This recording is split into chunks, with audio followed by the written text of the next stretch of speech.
উপসাগরীয় অঞ্চলে ইরানের সাম্প্রতিক হামলার প্রেক্ষিতে ইরানি দূতাবাসের কয়েকজন কর্মকর্তাকে বহিষ্কারের সিদ্ধান্ত নিয়েছে সৌদি আরব। দূতাবাসের সামরিক অ্যাটাশে সহ কয়েকজন কর্মীকে পার্সোনা নন গ্রাটা বা অবাঞ্ছিত ঘোষণা করেছে সৌদি সরকার।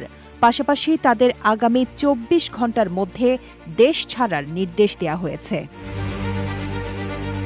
সৌদি আরবের পররাষ্ট্র মন্ত্রণালয় এক বিবৃতিতে জানায়, সৌদি আরবে অবস্থিত ইসলামী প্রজাতন্ত্র ইরানের দূতাবাসের সামরিক অ্যাটাশে, সহকারী সামরিক অ্যাটাশে এবং দূতাবাসের ৩ জন কর্মীকে দেশ ছাড়ার নির্দেশ দিয়েছে।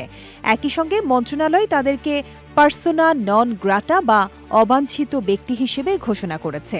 মূলত আন্তর্জাতিক নীতি লঙ্ঘন এবং ইসলামী ভ্রাতৃত্বের পরিপন্থী কর্মকাণ্ডের অভিযোগে এই সিদ্ধান্ত নেওয়া হয়েছে বলে জানিয়েছে মন্ত্রণালয়।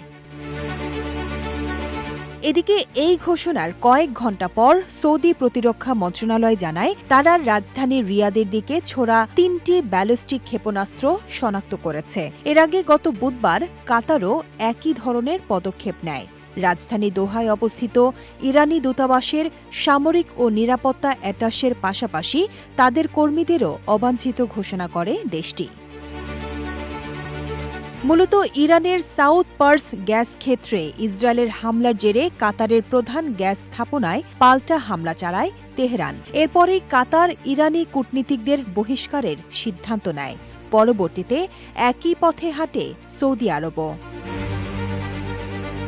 শেখ তাসফিয়া করিম, বিজয় টিভি নিউজ ডেস্ক।